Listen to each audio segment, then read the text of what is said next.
Good afternoon. Good afternoon बच्चों। तो last section में हमने स्ट्रेटेजिक मैनेजमेंट को लेकर बात की थी, ठीक है। अब आज बात करते हैं स्ट्रेटेजिक डिसीजन मेकिंग की, ठीक है। वेट अ मिनट ना।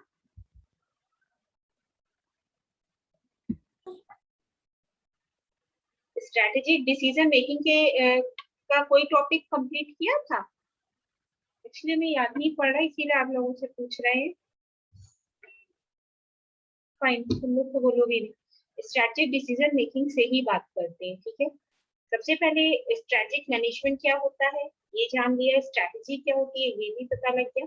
अब नेक्स्ट हमारा है स्ट्रेटेजिक डिसीजन मेकिंग क्या होता है। सबसे पहले हमें ये जानना होगा कि डिसीजन क्या होता है। जब हमारे पास किसी काम को करने के बहुत सारे ऑल्टरनेटिव होते हैं, ठीक है।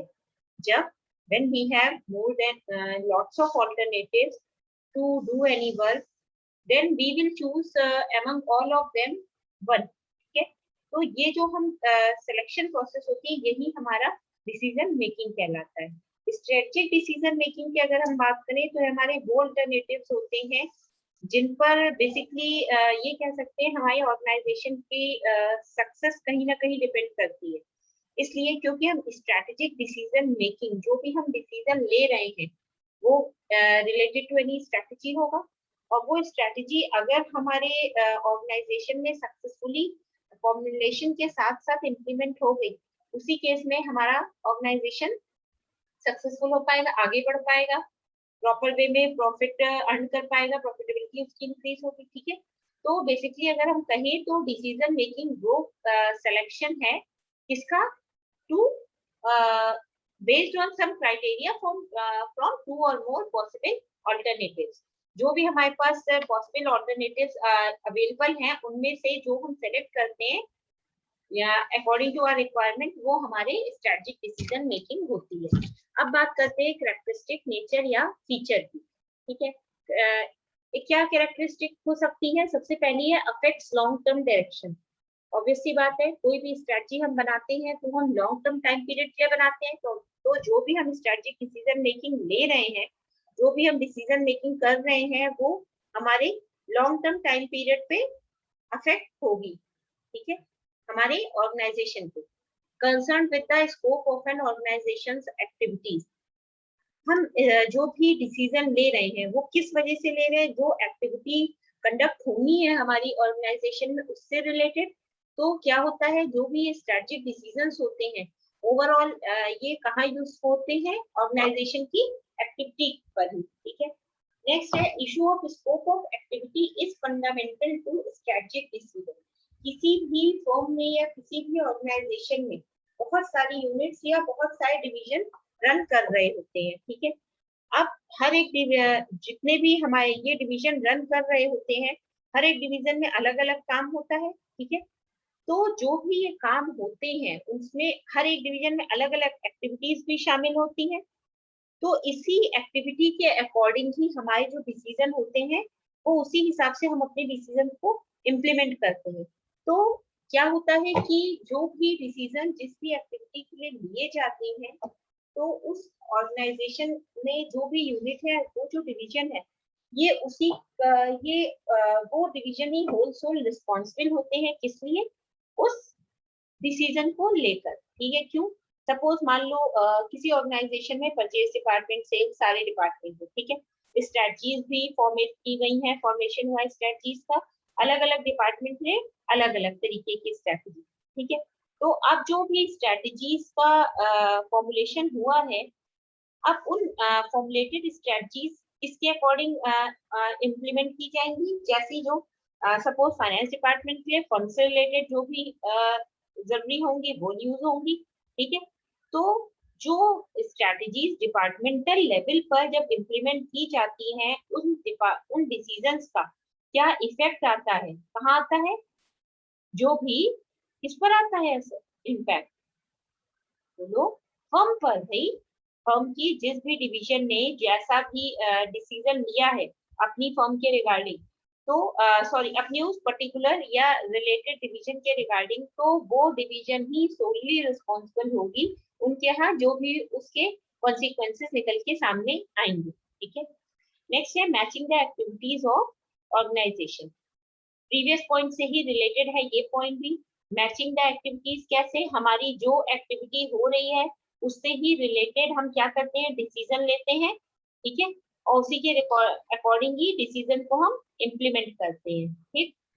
तो जो स्ट्रेटेजिक डिसीजंस होते हैं उनका काम होता है एक्टिविटीज के अकॉर्डिंग डिसीजंस को मैच कराना। सारी हर टाइप का डिसीजन मेकिंग की जाती है। अब जिस जिस फील्ड के लिए जो भी डिसीजन रिक्वायर्ड है वहां से वो डिसीजन को पुट अप कर लिया जाता है, ठीक है। नेक्स्ट है अफेक्ट्स ऑपरेशनल डिसीजन। ऑब्वियस सी बात है, जो स्ट्रेटेजिक डिसीजन होते हैं वो किसको इफेक्ट करते हैं, ऑपरेशनल डिवीजन को। ऑपरेशनल डिवीजन को डिसीजन को सबसे ज्यादा इफेक्ट डालते हैं वो इसलिए क्योंकि जो भी स्ट्रेटजीज बेसिकली फॉर्मेट की जाती है वो टॉप लेवल मैनेजमेंट के थ्रू की जाती है और वो आगे उन्हें फॉरवर्ड करता है मिडिल लेवल मैनेजमेंट पर। मिडिल लेवल मैनेजमेंट पर बेसिकली स्ट्रेटजीज का यूटिलाइजेशन उतना नहीं होता है, वह मैनेजरियल लेवल पर जनरली डिसीजन लिए जाते हैं। स्ट्रेटजी का जो भी डिसीजन होता है या जो भी यूटिलाइजेशन होता है प्रॉपर वे में वो जनरली ऑपरेशनल लेवल स्टाफ पर ही होता है, ठीक है। तो उसका पूरा इफेक्ट किस पर आता है, ऑपरेशनल लेवल। जो ऑपरेशनल लेवल पर डिसीजन लिए जाते हैं उनका ही फुली इम्पैक्ट वो होते हैं किससे, जो भी स्ट्रेटेजिक डिसीजन मेकिंग होती है, ठीक है। नेक्स्ट है complex in nature. Complex in nature इसलिए कही जाती है क्यों, because for each and every division individual each and किसी भी डिवीजन के लिए किसी भी यूनिट के लिए कोई भी एक ही डिसीजन तो यूटिलाइजेशन उसका नहीं होगा, ठीक है। हर एक एक यूनिट या हर एक डिवीजन के लिए डिफरेंट डिफरेंट क्या होंगे, डिसीजंस लिए जाएंगे। तो ऐसे में देखा जाए अगर तो अल्टीमेटली जो डिसीजन मेकिंग होती है उसका एक बहुत ही कॉम्प्लेक्सिव या कह सकते हैं कॉम्प्लेक्स टाइप का एक बिहेवियर सामने आता है, ठीक है। किसी यही स्ट्रेटजी किसी डिवीजन में उसका अलग यूटिलाइजेशन हो रहा है, किसी अलग डिवीजन में अलग यूटिलाइजेशन हो रहा है। तो उस हिसाब से देखा जाए हर एक डिवीजन के डिफरेंट डिफरेंट क्या करना, स्ट्रेटजीज का फॉर्मेशन करना। तो क्या हुआ ये डिफरेंट, एक वो हो गया कि एक उसका एक कॉम्प्लेक्स बिहेवियर है। हर एक स्ट्रेटजी डिफरेंट यूनिट के अकॉर्डिंग टू डिफरेंट उनका बिहेवियर हो जाता है। नेक्स्ट क्या है, high degree of uncertainty. Uncertainty इसलिए कोई भी हम डिसीजन लेते हैं, देखो उससे तीन डायमेंशन निकलकर सामने आते हैं। एक होता है रिस्क, एक होता है सर्टेनिटी, नेक्स्ट होता है दूसरा अनसर्टेनिटी। वो कैसे होता है, देखो हमने जो डिसीजन लिए हम तो ये मानकर चल रहे हैं वो best suited decision for our firm होंगे, ठीक है। बट ऐसा जरूरी नहीं है कि हमारे लिए हुए सारे डिसीजन बेस्ट सूटेड ही हो, ठीक है। उसके लिए हमें क्या करना होता है, हमें अपने प्रीवियस एक्सपीरियंसेस या पास्ट एक्सपीरियंस के बेसिस पर हम क्या करते हैं, डिसीजन तो लेते हैं बट हमें वेट करना होता है जब तक कि हमारे लिए हुए डिसीजंस का आउटपुट हमारे सामने नहीं आता है, तब तक जो हमारे वो डिसीजंस होते हैं उनमें हाई डिग्री ऑफ अनसर्टेनिटी कहीं ना कहीं इन्वॉल्व होती है, ठीक। नेक्स्ट है हमारा डिमांड एंड इंटीग्रेटेड अप्रोच। देखो ओवरऑल देखा जाए तो हर एक फंक्शनल प्रॉब्लम्स के लिए अलग अलग फंक्शनल स्ट्रेटेजिक डिसीजन मेकिंग होती है, ठीक है। बट ओवरऑल जो स्ट्रेटेजिक डिसीजन मेकिंग होती है उसकी डिमांड क्या होती है, इंटीग्रेटेड अप्रोच होनी चाहिए। जो ये अप्रोच सारे के सारे डिसीजंस पे एक साथ तो वर्क करेगी बट अलग अलग वे में, जिसकी जैसी रिक्वायरमेंट है, ठीक है। नेक्स्ट है involve major change in organization. Obvious सी बात है हम अपने strategic decision strategic related decision जो भी ले रहे हैं उनका क्या होगा, एक मेजर इम्पैक्ट आएगा किस पर, किसी भी ऑर्गेनाइजेशन पर। क्यों आएगा, क्यों, क्योंकि इसमें सब कुछ है, हाई डिग्री ऑफ कॉम्प्लेक्सिटी भी है, साथ ही साथ ऑपरेशनल लेवल स्टाफ पर ही इसका ज्यादा इफेक्ट आना है। और क्या है, और बोलो अभी जस्ट जो लास्ट पॉइंट पढ़ा था एकदम अभी लास्ट पॉइंट भूल गए, high degree of uncertainty. Complexive behaviour तो है ही, साथ ही साथ अनसर्टेनिटी भी है, ठीक है। इस तरीके से देखा जाए कि जहाँ पे हमें स्ट्रैटेजीज को प्रॉपर एक्शन में कन्वर्ट, स्ट्रैटेजिक प्लान्स को प्रॉपर एक्शन में कन्वर्ट करने का काम होता है, वहां पे हमारे स्ट्रैटेजिक डिसीजन मेकिंग की ऑलमोस्ट सारी ही कैरेक्टरिस्टिक समझ में आते हैं। ठीक है, नेक्स्ट है हमारी अप्रोचेस हैं, फिर मोड्स हैं, डायमेंशंस है, ये सब हमारे सिलेबस का पार्ट नहीं है। हमारे सिलेबस का पार्ट है स्ट्रैटेजिक डिसीजन मेकिंग, और ओवरऑल स्ट्रैटेजिक डिसीजन मेकिंग ही है, उसकी प्रोसेस भी नहीं है। एक ये भी है कि प्रोसेस में कुछ एक टेक्निकल टर्म्स भी आए हैं, लाइक जब हम प्रोग्रामिंग की बात करते हैं या हम परफॉर्मिंग मॉडल्स के अकॉर्डिंग स्ट्रैटेजीज के परफॉर्मेंस की बात करते हैं, उस पार्ट पर ये थोड़ा सा डिफरेंट हो जाता है। वहां पे क्या होता है, हमारी जो स्ट्रैटेजिक डिसीजन मेकिंग प्रोसेस होती है, वहां पे वो थोड़ी बहुत कहीं ना कहीं कुछ डिफरेंट हो जाती है। ठीक है, अच्छा, एक और चीज है, स्ट्रैटेजिक डिसीजन मेकिंग ही बस दिया हुआ है, प्रोसेस नहीं है।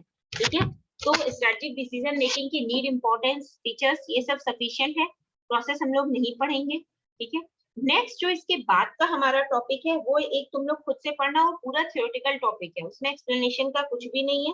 सिलेबस देखना, सिलेबस में तुम लोगों को मिलेगा एक school of thought on strategy formation, किस तरीके से स्ट्रेटजीज फॉर्मेट होती हैं, उस पर थॉट जो दिए गए हैं, मिल्सबर्ग के अलग अलग जो थॉट्स थे वो। ठीक है, वो एक बार जरूर से देख लेना। और दो टॉपिक और हैं, कॉर्पोरेट, एक होगा सोशल रिस्पॉन्सिबिलिटी, एक होगा कॉर्पोरेट गवर्नेंस। ठीक है, वो बताएंगे, बट वो बाद में बताएंगे, उससे पहले स्ट्रेटजिक इंटेंट से आज स्टार्ट कर रहे हैं। ठीक है, ये हमारा नया टॉपिक है स्ट्रेटेजिक। जब हम स्ट्रेटेजिक डिसीजन मेकिंग की बात करते हैं, सॉरी स्ट्रेटेजिक मैनेजमेंट की प्रोसेस की बात करते हैं, तो जो उसमें हमारी फर्स्ट स्टेज होती है जहाँ पे स्ट्रेटेजीज का फॉर्मुलेशन हो रहा होता है, तो स्ट्रेटेजी फॉर्मुलेशन में सबसे पहला जो हमारा टर्म आता है वो हमारा आता है स्ट्रेटेजिक इंटेंट का। स्ट्रेटेजिक इंटेंट बेसिकली यहाँ से शुरू होती है कि हमारा जो भी कोई भी फॉर्म है, ठीक है, या कोई भी ऑर्गेनाइजेशन है, उसको स्टार्टिंग में ही, आज अगर हम फॉर्म प्लान करने की सोच रहे हैं, तो वहीं पर ही उसे मीन्स फॉर्म को दो चीजें बहुत अच्छे से समझ लेनी होती है कि करंट टाइम में जबकि फॉर्म स्टैब्लिश हो रही है वो कहाँ है। ठीक है, और इन फ्यूचर जो फर्म का ओनर है वो उस फर्म को कहाँ पे देखना चाहता है। ठीक है, तो बेसिकली जो स्ट्रेटेजिक इंटेंट होता है वो बेसिकली फर्म के उस पार्ट को क्या करता है, रिप्रेजेंट करता है, जहाँ पे उस फर्म की फ्यूचर में क्या स्टेट होगी, क्या अवस्था होगी। मीन्स या तो रन कर रही होगी, या हो सकता है डिक्लाइन हो चुकी हो, मीन्स इंसॉल्वेंट हो चुकी हो, या मे बी वो धीरे धीरे अपनी ग्रोथ से मैच्योरिटी से डिक्लाइन की ओर बढ़ रही हो। ठीक है, कुछ भी हो सकता है। ठीक है, तो हमें एक ये भी चीज देखनी होगी कि स्ट्रेटेजिक इंटेंट का जो मेन यही होता है कि ऑर्गेनाइजेशन को रिप्रेजेंट करना कि what will happen in the organisation in future. ठीक है, अब स्ट्रेटेजिक जो इंटेंट होता है, जैसे तुम लोगों ने मैस्लो नीड हायरार्की थ्योरी पढ़ रखी होगी, उसमें पिरामिडल शेप में उस थ्योरी को एक्सप्लेन किया गया है। ठीक है, मींस उसमें नीचे से हम ऊपर बढ़ते हैं, ऊपर से भी नीचे आते हैं। तो हम अगर उसी पिरामिड की बात करें, तो जो स्ट्रेटेजिक इंटेंट होता है वो बेसिकली वो ये पिरामिड क्या करता है, स्ट्रेटेजिक इंटेंट की हायरार्की को बताता है। ठीक है, अब अगर हम लेफ्ट साइड से राइट साइड में चल रहे हैं, तो हमारा जो ये हायरार्की है जिसमें सबसे ऊपर vision, mission, business definition, goals, objectives है, ये जो लेफ्ट साइड में है, जो अपर की ओर एरो है वहां लिखा है मोस्ट इंटीग्रेटेड, नीचे की ओर लिखा है मोस्ट स्पेसिफिक। ठीक है, राइट साइड में क्या लिखा है, ऊपर के एरो पे लिखा है फ्यूएस्ट इन नंबर, लास्ट में लिखा है ग्रेटेस्ट इन नंबर। बहुत क्या कह सकते हैं कि बहुत ही बेसिक सा कॉन्सेप्ट है, वो ये है, ध्यान दो। अगर हम इस ये जो पिरामिडिकल फॉर्म में है स्ट्रेटेजिक इंटेंट, इसके राइट साइड से बात करें, तो जो किसी भी फॉर्म के ऑब्जेक्टिव्स होते हैं वो नंबर्स में तो बहुत ज्यादा होते हैं। ठीक है, गोल्स भी जैसे जैसे ऊपर हम बढ़ते चलेंगे वैसे वैसे हमारी वो जो क्वांटिटी है वो कम होती जाएगी। ऑब्जेक्टिव्स बहुत सारे होंगे, mean they are greatest in numbers. Goals भी they are greatest in numbers, business definition almost हर एक फर्म की एक ही होती है, लेकिन जैसे आजकल सबके करीब 2-2 3-3 फर्म है, ठीक। तो अब क्या होगा कि जैसे जैसे हम ऊपर बढ़ेंगे मीन्स ऑब्जेक्टिव से टुवर्ड्स विजन मिशन की ओर, तो वो जो हमारे विजन होता है या मिशन होता है वो हमेशा किसी भी फर्म में एक सिंगल होता है, ठीक है। वो क्या होता है वो इस तरीके से वर्क नहीं कर पाता है, ठीक। नेक्स्ट हमारा क्या है, उसके बाद अच्छा ये तो राइट साइड से हो गया। लेफ्ट साइड पे अगर हम आए तो जो हमारे ऑब्जेक्टिव्स होते हैं या गोल्स होते हैं ये सब बहुत ज्यादा इफेक्टिव सॉरी इफेक्टिव होते हैं। वो किस केस में इफेक्टिव होते हैं, इफेक्टिव भी नहीं कह सकते, हम स्पेसिफिक कह सकते हैं। हमारे जो गोल्स होते हैं या जो ऑब्जेक्टिव होते हैं वो बहुत ही क्लियर होते हैं और स्पेसिफिक टू आवर मिशन या विजन होते हैं, ठीक है। अब अगर हम मिशन और विजन की बात करें वो इंटीग्रेटिव अप्रोच लिए होते हैं। वो इसलिए क्यों, क्योंकि अगर हम मिशन की विजन की बात करें तो उसमें मिशन भी शामिल होता है, बिजनेस जो है हमारा उसकी डेफिनेशन वो शामिल होती है, फर्म के या ऑर्गेनाइजेशन के गोल्स और ऑब्जेक्टिव्स भी शामिल होते हैं। तो इसीलिए अगर हम ये इस पिरामिड के लेफ्ट साइड की बात से अपर की तरफ बढ़ते हैं, अपर ऊपर की तरफ अपर डायरेक्शन में बढ़ेंगे तो हमारा जो विजन होगा, मिशन होगा, बिजनेस डेफिनेशन ये वेरी इंटीग्रेटिव फॉर्म में होंगे। अब अगर हम लोअर डायरेक्शन में बढ़ेंगे मींस ऑब्जेक्टिव्स या गोल्स, तो तब क्या होगा, क्या होगा बोलो, तब वो बहुत ही स्पेसिफिक होंगे, बहुत ही प्रिसाइज वे में लिखे गए होंगे, ठीक है। तो ये हमारा फर्क होता है from the right side and from the left side, ठीक है। तुम अगर एज अ फर्म ओनर तुम अपनी फर्म को देखते हो तो तुम्हारे लिए दोनों चीजें सेम क्राइटेरिया लिए होंगी। बट अगर कोई एनालिसिस कर रहा है अपनी फर्म का या किसी दूसरी फर्म का, अपनी फर्म का नहीं, तो उस केस में एनर्जी जो एनालिसिस टूल्स होते हैं वो हमारे जनरली यही सारे इन्हीं सब से मिलकर बने होते हैं। तो इसलिए क्या होता है सबसे पहले कि हम बोलो फर्म की जो एनालिसिस करते हैं उस ये जो इसकी हिरार्की होती है स्ट्रेटेजिक इंटेंट की, ये एक एक पॉइंट पर से चेक की जाती है, ठीक है। नेक्स्ट अब हम बात करते हैं, अब ये जो हमारी ये पिरामिड फॉर्म में है, अब हम इसमें जो हमें एलिमेंट्स मिल रहे हैं अब हम इनकी बात करते हैं। सबसे पहला हमारा है विजन। विजन क्या होता है बोलो, विजन और मतलब अच्छा है जो हम लोग मतलब जो हम लोग फ्यूचर में जो हम लोग मैम एक तरह का स्टेटमेंट होता है मैम ये, जिसमें हम लोग मतलब ये लिखते हैं हमको मतलब फ्यूचर में क्या करना है अपने बिजनेस, मतलब एक तरह से मैम कंपनी का मैम एक तरह से वो शो हो सकता है मैम, क्या बोलती है हम ये कह सकते हैं कि मैम, ये एक तरह से मैम ये डिस्क्रिप्शन होता है। हाँ बोलो, स्टेटमेंट होता है कि ये मैं हमको फ्यूचर में क्या करना है, तो वही है मैम, एक तरह से गोल कह सकते हैं कि हाँ जैसे एक मुझे ये चीज तरीके अचीव से, करना है। हाँ लेकिन कंपनी के पास गोल्स बहुत सारे हो सकते हैं, ठीक है। बट अगर हम विजन की बात करें वो बहुत ही छोटा, बहुत ही कम शब्दों में मैम डिस्क्राइब, लॉन्ग हाँ टर्म लॉन्ग ऑब्जेक्टिव टर्म मतलब ऑब्जेक्टिव एक क्या कह सकते हैं, वन वर्ड सब्स्टिट्यूशन अगर हम विजन को दें तो हम उसे लॉन्ग टर्म ऑब्जेक्टिव कह सकते हैं। क्यों, क्योंकि किसी भी फर्म का जो विजन होता है वो शॉर्ट टर्म में नहीं कंप्लीट हो सकता है, जैसे ठीक वो है। लॉन्ग टर्म उसके होता है। लिए हमें एक लंबा टाइम चाहिए होता है। अगर जैसे ही हमारा विजन कंप्लीट हो गया जो हमने सोचा तब तो हमें फर्म को फिर बंद कर देना चाहिए, बट इस टाइप से ऐसे Yes. नहीं होता है। हमारा जो विजन होता है एक पॉइंट के बाद जितना हमारा जो टारगेट था या गोल्स या ऑब्जेक्टिव हमने कुछ फाइनल कर रखे थे, जब हमारे वो कंप्लीट होते हैं तो उसके बाद क्या होता है कि तब हम ये सोचते हैं कि इतने टाइम पीरियड के लिए हमारा विजन, उस हिसाब से जो भी हमारे गोल्स या ऑब्जेक्टिव्स थे उस टाइम पीरियड तक के हमने अचीव कर लिए। अब नेक्स्ट जो हमारा ये स्टार्ट हो रहा है यहाँ पे अब हम क्या कर रहे हैं, फिर से हम अपने विजन में मिशन में उसी के सब्सिक्वेंट चेंजेस लाने की कोशिश कर रहे होते हैं, ठीक है। अच्छा, अब हम क्या कहते हैं, अब हम बात करते हैं प्रॉपर विजन की। तो विजन बेसिकली क्या होता है, किसी भी चीज के डिस्क्रिप्शन होता है और वो ये जो चीज हमने बोला इसमें क्या क्या आ सकते हैं, कोई भी ऑर्गेनाइजेशन आ सकता है, उसका कल्चर आ Yes, ma'am. सकता है, उसका जो भी ऑर्गेनाइजेशन में बिजनेस रन कर रहा है उसके वो आ सकता है, ट्रेडिशंस मैम सब कुछ आ सकते हैं उसमें। हाँ सब कुछ आ सकता है उसमें, बस जो भी हम फ्यूचर में लेंगे डिसीजन उससे रिलेटेड, ठीक है। ये मैम सब हाँ मतलब तो सब कुछ अब फ्यूचर ओरिएंटेड होगा मैम। हाँ क्योंकि जो अभी हम कर रहे हैं काम वो हम अपने पास्ट या प्रीवियस एक्सपीरियंसेस के बेसिस पर कर रहे हैं, ठीक है।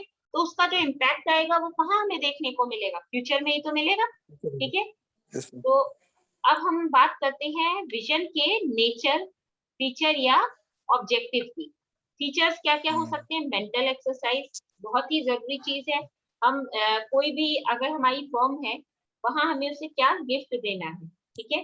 कोई भी हमारी फर्म को क्या गिफ्ट इन द सेंस कि हम कह सकते हैं कि हम आने वाले टाइम पीरियड में अपने एक प्रिपेयर्ड एस्टेब्लिश्ड विजन के थ्रू हम किस टाइप का गिफ्ट अपनी फर्म को प्रोवाइड कर सकते हैं। तो वो गिफ्ट क्या हो सकता है, प्रॉफिटेबिलिटी के टर्म्स में हो सकता है कि हम अपनी प्रॉफिट को किस तरीके से इंक्रीज करें, या हम अपनी प्रोडक्टिविटी को कैसे इंक्रीज करें। तो ये सब जितना कुछ भी हम कर रहे हैं ये सब हमारे कहाँ से क्रिएट हो रहा है, माइंड से या ब्रेन से क्रिएट हो रहा है।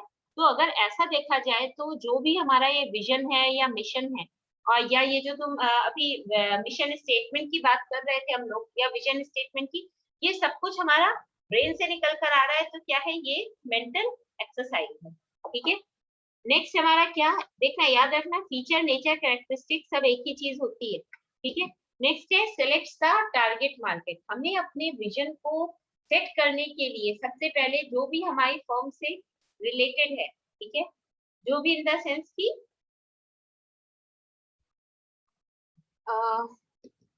हम ऐसे मानकर चलो, सपोज तुम्हारी फर्म क्या करती है, बच्चों के लिए टॉयज वगैरह बनाती है। तो अगर देखा जाए तो तुम्हारी फर्म का जो मेन स्पेशलाइज्ड एरिया है वो क्या हुआ, तो अब हम ये कह सकते हैं कि हमें जो भी हम फर्म में डिसीजन ले रहे हैं या कुछ भी काम कर रहे हैं, उसके लिए सबसे पहले हमें क्या करना होगा, हमें अपनी एक टारगेट मार्केट सेट कर लेनी होगी, ठीक है। नेक्स्ट हमारा क्या है, जो भी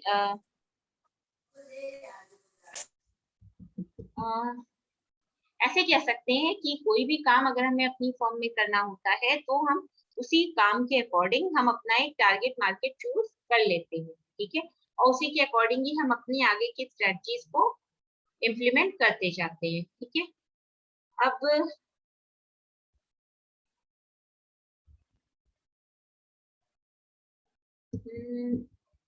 नेक्स्ट क्या है, constitutes organisations objectives and focus. जो भी मैनेजमेंट का फर्म, किसी भी फर्म में जो भी मैनेजमेंट है उसका जो व्यू होता है, मेन उसका जो पर्पस होता है वो क्या होता है कि कोई भी अगर ये कहें कि कोई भी फर्म में कोई भी विजन या मिशन स्टेटमेंट बन रहा है तो क्या है, और किसी भी फर्म के लॉन्ग टर्म डायरेक्शन को क्या कर रहा है, बता रहा है या एक्सप्लेन कर रहा है।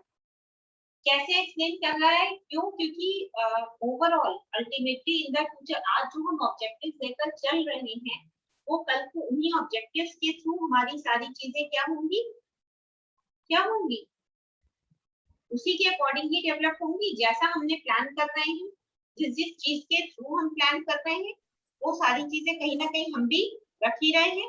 और जिस हिसाब से जैसे जैसे हमारे जो भी हमारा फोकस एरिया है या जो भी हमारे गोल्स या ऑब्जेक्टिव्स हैं वो जैसे जैसे हम अचीव करते जाएंगे उसी के अकॉर्डिंग ही हमारे ऑर्गेनाइजेशन के क्या हो जाएगा, ऑब्जेक्टिव्स, फोकस तो ऑब्जेक्टिव्स तो हमारे हो ही रहे हैं, फुलफिल हो ही रहे, हमारा जो ऑर्गेनाइजेशन का बिहेवियर है वो उसी के अकॉर्डिंग ही चेंज होता जाएगा। जैसे जैसे हम अपने गोल से ऑब्जेक्टिव्स अचीव कर लेंगे वैसे वैसे हमारा ऑब्जेक्टिव्स जो रेस्ट आगे आने वाले होंगे वो हमारे में प्रीवियस में ऐड हो जाएंगे, ठीक है। नेक्स्ट क्या है, रिफ्लेक्ट फ्यूचर प्लान। ऑब्वियस सी बात है, हमारा जो विजन होता है वो किस लिए हम बनाते हैं, फ्यूचर वर्क के लिए बनाते हैं, पास्ट एक्सपीरियंसेस के बेसिस पर। तो जो भी हमारी ये स्ट्रेटजीज हैं या विजन है या मिशन है, ये सब हमारे फ्यूचर प्लान को क्या करता है, रिफ्लेक्ट करता है या बताता है। नेक्स्ट है dynamic and flexible. Dynamic and flexible in the sense, हम पहले भी ये वर्ड यूज कर चुके हैं। हमारा जो विजन स्टेटमेंट हो वो किसी भी तरीके से क्या हो, स्टैटिक मोड में ना रहे, वो डायनेमिक मोड में रहे। यहाँ पर भी जैसे भी जिस भी एलिमेंट की या क्या कहें, जिस भी मैम मतलब डिमांड के हिसाब से, इन्वायरमेंट के हिसाब से मैम वो प्लान चेंज भी हो सकता है। फ्लेक्सिबिलिटी यही होनी चाहिए कि कैसे, जैसे आज देखो, आज हमें जरूरत अगर पड़ रही है, हमें सामान को परचेज करना है, तो हम उसको ऑनलाइन भी परचेज कर सकते हैं, हमारे पास एक ऑप्शन है। तो हमारा जो बिहेवियर है वो टुवर्ड्स परचेजिंग क्या है, फ्लेक्सिबल है। अगर जैसे ही चीजें सही होने लग जाएंगी, हम वर्चुअल मार्केट से हटके रियल मार्केट में जाके परचेज करेंगे। तो इस तरीके से जो हमारा परचेजिंग बिहेवियर है वो बहुत ही फ्लेक्सिबिलिटी मोड में, फ्लेक्सिबल मोड में है। दूसरा डायनेमिक, इसलिए जो भी हमारा विजन हो वो डायनेमिक हो, मीन्स मूवेबल हो। हम उस विजन को सक्सेसफुली अचीव करने के लिए हम काम कर रहे हैं। ऐसा ना हो कि हमारा जो क्या बोले, जो काम हम कर रहे हैं वो हमारे विजन से रिलेटेड नहीं होगा, तो ऐसे में कहीं कभी भी हमारा विजन सक्सेसफुली अचीव भी हम नहीं कर पाएंगे। ठीक है, नेक्स्ट क्या है, कॉम्प्रिहेंसिव। हमारा जो विजन हो डायनेमिक और फ्लेक्सिबल होने के साथ साथ बहुत ही प्रिसाइज वे में, कम वर्ड्स में, क्लियर वर्ड्स में एक्सप्लेन किया हुआ, बहुत ही कॉम्प्रिहेंसिव फॉर्म में होना चाहिए। बहुत सारी चीजें इसमें एक साथ नहीं भर देनी चाहिए, जिससे कि हम उसको फुलफिल या सक्सेसफुली अचीव ना कर पाए। नेक्स्ट है टाइम बेस्ड।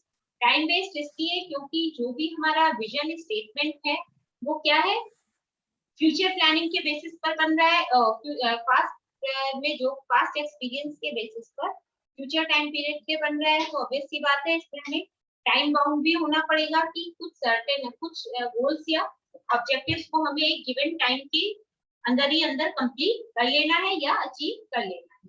ठीक है, नेक्स्ट क्या है, एंटिसिपेट्स फ्यूचर।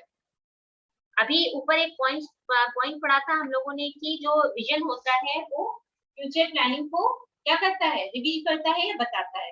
तो वो कैसे बता रहा है, हम फ्यूचर में जो होने वाला है उसी के लिए हम प्लान बना रहे हैं, तो वो कैसे बना रहे हैं, एंटिसिपेशन या फोरकास्टिंग के बेसिस पर। ठीक है, कि फ्यूचर में ऐसा हो सकता है, तो हमने ऐसा होने के अगेंस्ट हमने पहले ही एक अपने पास एक ऑप्शन लेकर रख रखा है। ठीक है, नेक्स्ट क्या है, सिंपल एंड कंसाइज। ऑब्वियस सी बात है, हमें अपने जो भी हमारा विजन स्टेटमेंट है उसको हमें जल्द से जल्द अचीव कर लेना चाहिए, जिससे उसमें किसी भी टाइप के कॉम्प्लेक्सिव बिहेवियर को हम शामिल ना करें। ठीक है, नेक्स्ट क्या है, इफेक्टिव। इफेक्टिव इस सेंस में कि जो भी हमारा विजन हो वो इफेक्टिव हो, जिससे कि उसके आगे जो जो हमारे एलिमेंट्स है, लाइक मिशन, गोल, ऑब्जेक्टिव, बिजनेस डेफिनेशन, सब कुछ इजीली अचीव किए जा सके।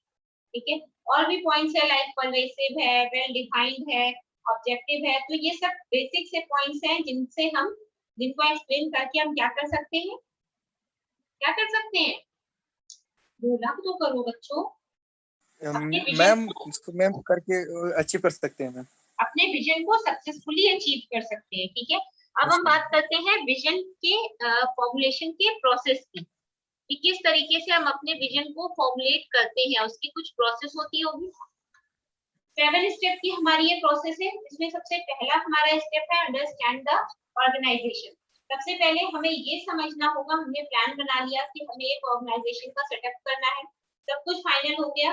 अब हमें ये सबसे पहले जान लेना चाहिए कि हमारी जो ऑर्गेनाइजेशन है वो किस टाइप की ऑर्गेनाइजेशन। ठीक है, मीन्स जैसी हमारी ऑर्गेनाइजेशन होगी उसी के अकॉर्डिंग ही हम अपने विजन स्टेटमेंट को सेट करेंगे। ठीक है, नेक्स्ट क्या है, कंडक्ट विजन ऑडिट। ये सब तुम लोग पढ़ चुके हो ना, जरा कुछ तुम लोग भी एक्सप्लेन करो, इतनी देर से लगातार हम बोले जा रहे हैं। तब हम क्या बताऊं मैम, कौन सा पॉइंट स्क्रीन पे दिख रहा है ना, फर्स्ट स्टेप हमारा हो गया। हाँ, कंडक्ट द विजन ऑडिट, इसका क्या मतलब होता है?